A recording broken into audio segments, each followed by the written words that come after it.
On About Books, we delve into the latest news about the publishing industry with interesting insider interviews with publishing industry experts. We'll also give you updates on current nonfiction authors and books, the latest book reviews, and we'll talk about the current nonfiction books featured on C-SPAN's BookTV. And welcome to the About Books podcast and program. This is where we look at the latest publishing news and introduce you to someone in the publishing world to help us better understand how a book comes together. In this episode, we'll talk about the 150th anniversary of the Publishers Weekly publication, which many consider to be the Bible of publishing news. Michael Coffey, former co-editorial director of Publishers Weekly, will be our guest. But first, let's start with some publishing industry news. During last week's Supreme Court confirmation hearing of Judge Ketanji Brown Jackson, Republican Senator Ted Cruz of Texas questioned Judge Jackson about the children's book Anti-Racist Baby. Senator Cruz had used this as an example of critical race theory. The book was written by National Book Award-winning author Ibram Kendi, and it subsequently topped Amazon's bestseller list for children's books and was second for all books on the site. Mr. Kendi tweeted in response to the mention of his book, quote, "You know Judge Ketanji Brown Jackson has impeccable credentials, and you know you're doing the work when Ted Cruz questions her about your books since he can't touch her record," end quote. Also in the news, in a recent national poll conducted by the American Library Association, 71% of Americans are against efforts to remove books from public libraries. 75% of Democrats and 70% of Republicans agree. The poll also found that 79% believe that libraries do a, quote, good job offering books with a variety of viewpoints. In other news, the J. Anthony Lucas Prizes, given to the, quote, best in American nonfiction writing, were announced recently. This year's winners include Andrea Elliott's Invisible Child and Surviving Catton by Jane Ragoyska. The annual prize is presented by the Columbia Journalism School and the Nieman Foundation for Journalism at Harvard University. And according to NPD BookScan, print book sales fell close to 13% for the week ending March 20th. And joining us now on About Books is Michael Coffey. Michael Coffey spent several years working for Publishers Weekly. Mr. Coffey, you retired, but they brought you back. What happened? Oh, they lured me back with this very interesting project. I had been away for 7 years and doing my own work and mostly writing. And I really loved Publishers Weekly. I was there for 26 years. And they were approaching their 150th anniversary. And the magazine has made a custom of every 25 years doing an anniversary issue. So I was pleased to take on the project. It has gotten much larger than I thought it would be, but it has been very revelatory to dig down into the archives, which have all been digitized now. So with one click of the mouse, you are back into 1872 or anywhere you want to be in a run of a weekly magazine that has been positioned at the site, an interesting site of book commerce, so that whatever is happening in the country or the world is eventually being reflected on by someone who's publishing a book, whether it's culture, history, art, education, technology, whatever it might be. And PW is standing there every week, analyzing it, evaluating it, and also giving lots of information about how to publish, how to sell books, how to stay in business. Well, you said the project has gotten a lot larger this 150th anniversary. How so? Well, my original concept was to really concentrate in the last 25 years, which has seen a cascade of changes in the industry, and not to dwell too much on the 19th century roots of the magazine or the 20th century tenure. 97 was basically when Jeff Bezos and Amazon had their IPO. J.K. Rowling had the first Harry Potter book come out that year. and so on, and many other things. And of course, Amazon has really caused lots of changes all the way across the board at every point in the distribution process, or even the production process of a book, bringing it to a reader. But gradually, the focus kind of widened, and so we have many pages on those earlier times, and because the magazine itself has changed its look, and it's quite interesting to look at it. The way promotion has changed over the last century and a half, is enormously transformed, and we just started to revel really in the recollections, and thought, let's make a real statement here that others, decades from now, can reflect upon. And it's kind of correcting the record or asserting the record of what Publishers Weekly's role has been in all of this. Michael Coffey, if somebody picked up the 1872 Weekly Trade Circular, which is where your roots at PW begin, would they recognize it? Yes, they would recognize it in the sense that they would recognize it as something from the 19th century because of the typography. But they would see an ad for James Fenimore Cooper's The Last of the Mohegans. They would see reports from the London bookselling scene. So you would hear about what the latest was from George Eliot or Charles Dickens. And, it's a recognizable world of our inherited culture, which of course extends beyond 1872, but that's basically where we got going. And it was founded by a German-born man with a passion for bibliography, a passion for order. And what the situation of publishing in the 19th century in America was quite disordered. This was then a country of rivers and railroads, and moving things around was expensive and slow. And so publishing tended to be localized. There was big publishing in Hartford, Boston, Philadelphia, New York, Chicago, and they served kind of a local market. And Frederick Leopold, the founder, wanted to make sure that every bookseller, every book agent across the country would know, when Gibson's Fall of Rome was coming in the New England area, when it was coming in Philadelphia, and so on, and to have really reliable information. And so as soon as he began putting out this circular for publishers and stationers, it was originally titled, it was met warmly, and it filled a real need. But it was a different world back then, but nonetheless, it was all about the same thing, which is getting books to people who can sell them to readers. Mr. Coffey, it seems to me, and I could be well mistaken in this, but it seems to me a lot of the large U.S. publishing houses really thrived and took off in the 1920s. Yes, publishing did expand as it became easier to move things around, for one thing. The economy was doing better, but that all ended, at least briefly, with the Depression. It was a really rough time, and you could read in the pages of PW the problems with finances, with loans, banks collapsing, and materials being short. So every sort of up and down of the economy in the U.S. and globally is reflected in one way or another in the pipeline of books. When you look back at that 150 years of Publishers Weekly history, what were two surprises that you found that you didn't know?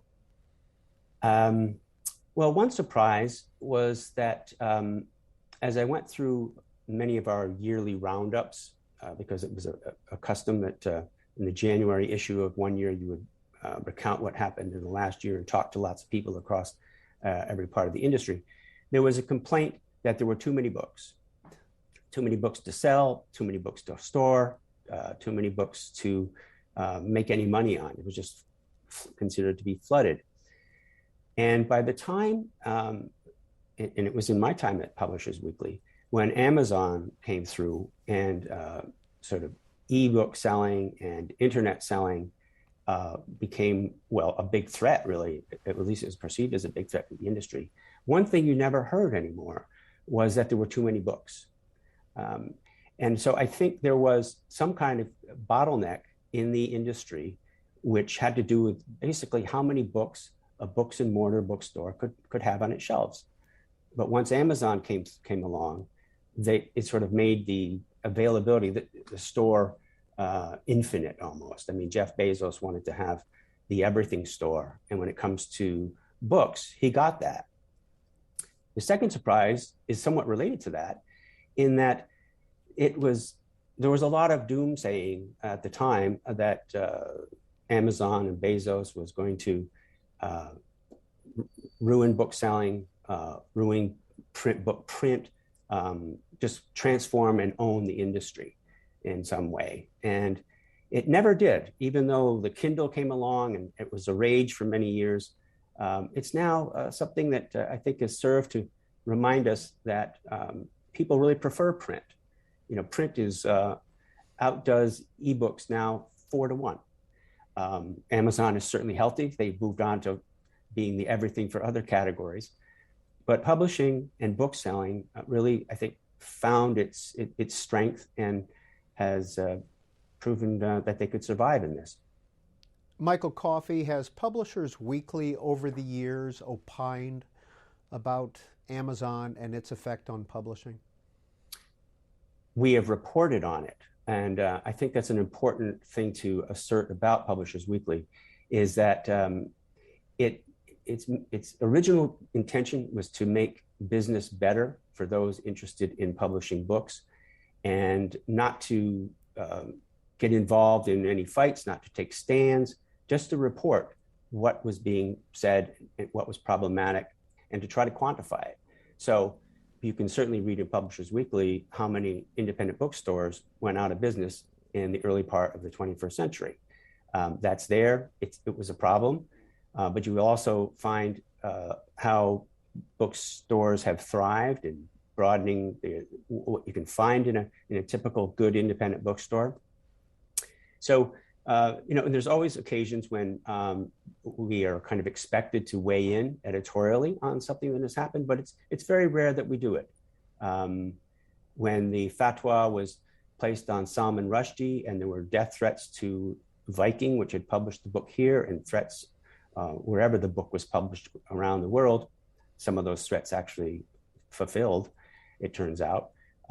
We had an editorial kind of supporting the people who worked at Viking, supporting Salman Rushdie, supporting the right of a book to be in a bookstore. And I think the industry was happy to hear us weigh in. And there have been other times where just the reporting can be seen as reporting on dissent, say.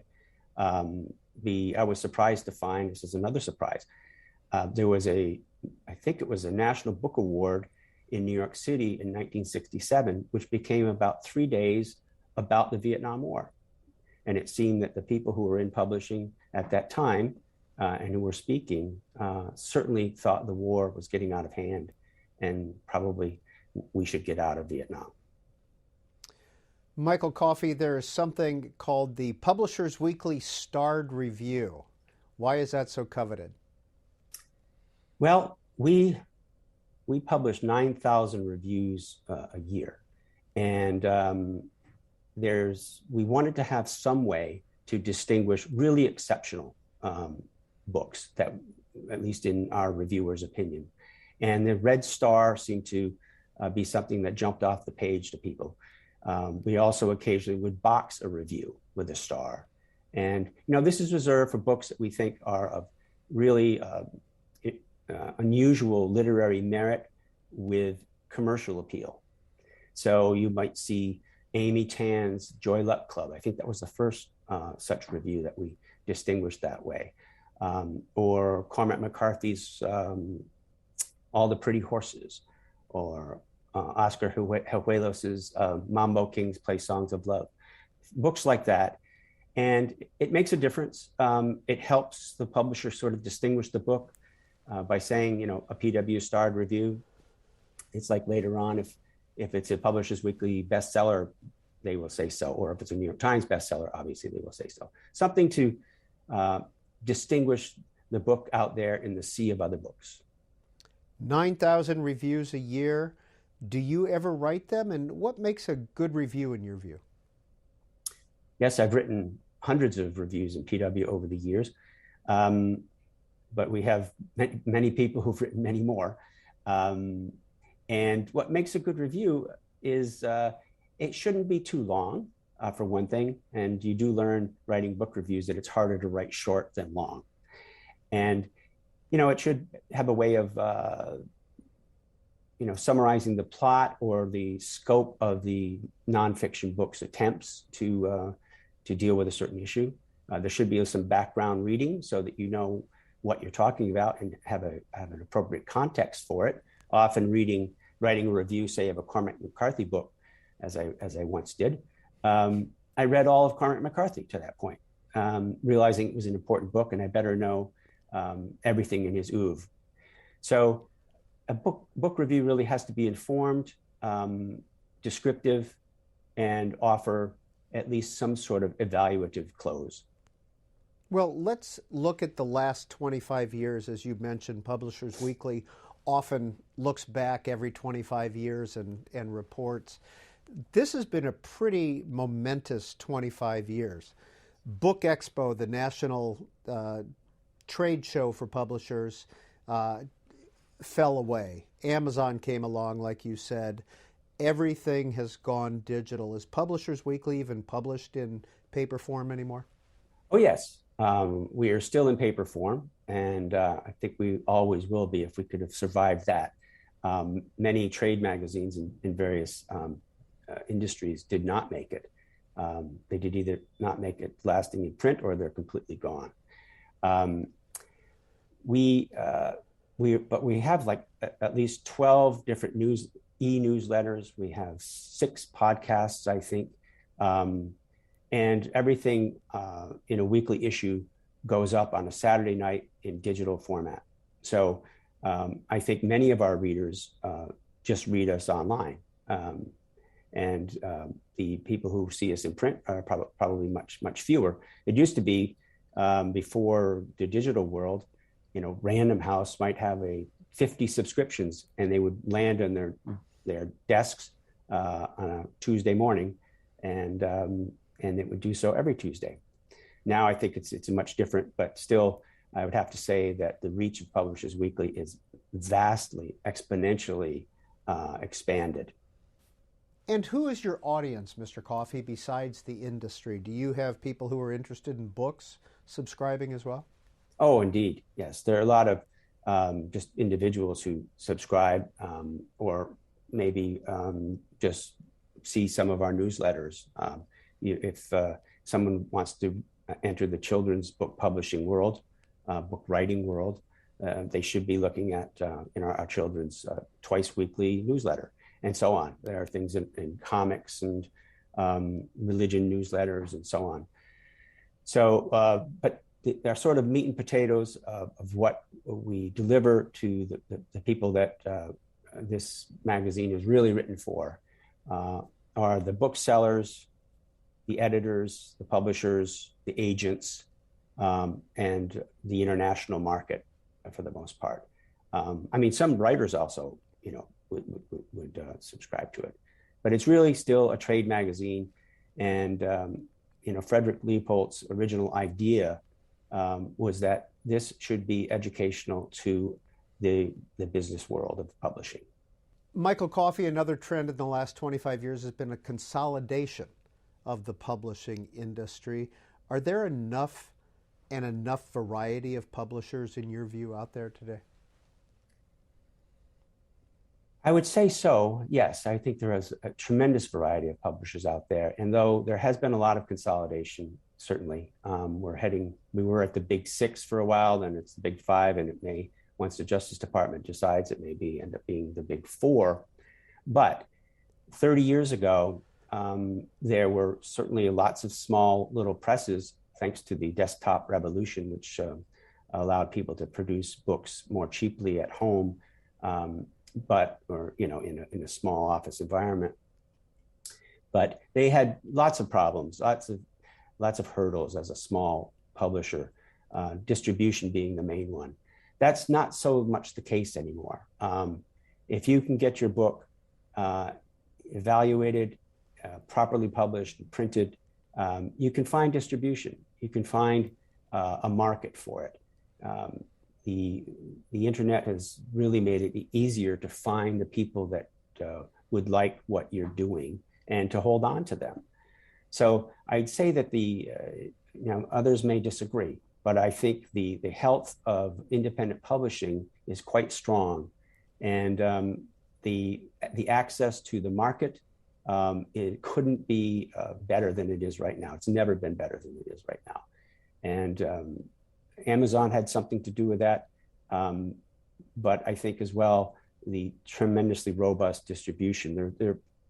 Ingram down in Nashville is a huge distribution center, and they'll also print books on demand for small publishers who can do 10 at a time, which really lessens the capital investment you have to put behind a book to get it out there, which used to be the biggest problem you would face. Like you need 50,000 copies to make a stand at Barnes and Noble, but that's a lot of money. You got to pay the printer first before the book sells, so it was quite a challenge. Michael, so I'd say no, go ahead and finish. I do say the overall ecosystem seems to me pretty healthy, with lots of challenges, of course.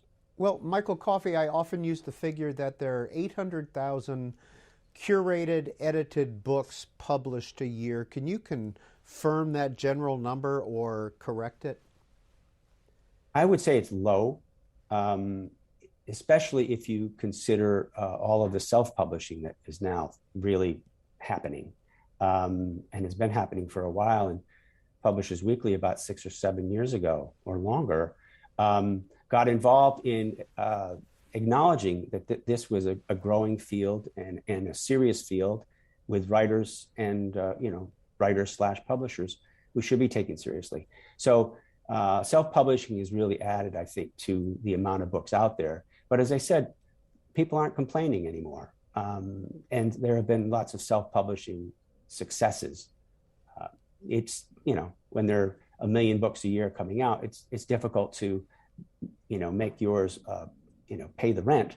But people like to be in the game, and they like to be able to have their book available. And I think that's never been so easily done as it is now. Well, you spent 26 years at Publishers Weekly. What were some of your jobs? Well, I came in as managing editor in 1988, and I had been editing a magazine called Small Press Magazine. I was editor-in-chief. I kind of did most everything there. And then it turned out the managing editor at Publishers Weekly was leaving, so I got that job. I became co-editorial director in 2010 when George Slowick, our current owner and president, bought the magazine, which was, in rough straits because it was owned by a much huger company that decided trade publishing was no longer what it wanted to do, although it had about 50 trade magazines. In a way, this is a great celebration, this 150th anniversary issue, because PW, against all those odds of being with the wrong parent company at that time for the conditions of the market, and then being in the midst of an economic downturn, which started in 2008, and the onslaught of Amazon and so on, we managed to survive and to thrive. So I don't think this is the last anniversary issue we will be doing. And Michael Coffey is the guest editor of Publishers Weekly's 150th edition, which will be out in mid-April. Mr. Coffey, thank you for spending some time with us on About Books. Oh, it's my pleasure, and thank you for your interest. And this is About Books, BookTV's program and podcast, which looks at the latest publishing news and nonfiction books. And here's a look at some nonfiction books being published this week.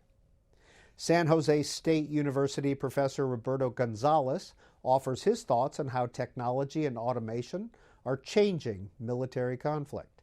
His new book is titled War Virtually.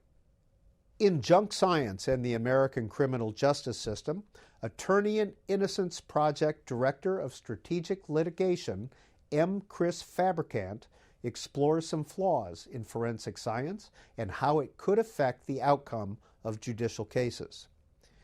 And journalist Mark Fullman reports on the use of behavioral threat assessment to identify and stop potential mass shooters. His book is called Trigger Points. Also being published this week in Torn Apart, University of Pennsylvania sociology and law professor Dorothy Roberts argues that the U.S. child welfare system is systemically racist and needs reform. And military historian Richard Overy looks at World War II in his latest book, Blood and Ruins. Well, this weekend on our monthly call-in program, In Depth, author and professor Noam Chomsky rejoins us to talk and take calls about capitalism, U.S. foreign policy, and social change. We recently covered a book program with Professor Chomsky. Here's a portion. Major poll just came out from Pew Research, major polling agency, in which they asked people, they gave people a choice of 15 serious problems, asked them to rank them in terms of urgency, divided by Republicans and Democrats. Among Republicans, the very last one at the bottom was global warming. At the top was illegal immigrants and the debt. The debt, incidentally, became a problem last November 4th. Up until then, the debt was fine. Republicans were creating it to enrich very rich people, so it was no problem. November 4th, Biden took it over, might use it to help others, poor people. Terrible, major problem.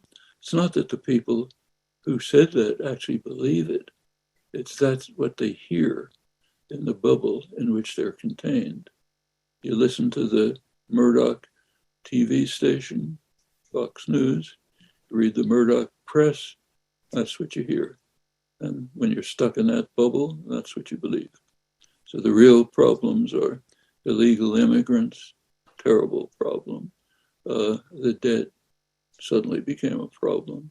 And at the bottom of the list is destroying the environment in which life can be sustained. All of these are signs of the collapse, not only of the arena for rational discourse, but just general social collapse. And that was Noam Chomsky, who is our guest on this weekend's In-Depth program. Now, if you missed any parts of this program, visit our website, BookTV.org. Click on the In-Depth tab at the top of the page, and you can watch it in its entirety. And finally, here's a look at some current nonfiction best-selling books, according to the Harvard Bookstore in Cambridge, Massachusetts. Topping the list is Atomic Habits. This is James Clear's advice on breaking bad habits and forming good ones. After that is Michelle Zauner's memoir, Crying in H Mart. This book has been on bestseller lists for months. And then it's 4,000 Weeks, Oliver Burkeman's Guide to Time and Time Management. And that's followed by Ryan North's exploration of science and technology through the lens of comic book villainy. His book, How to Take Over the World.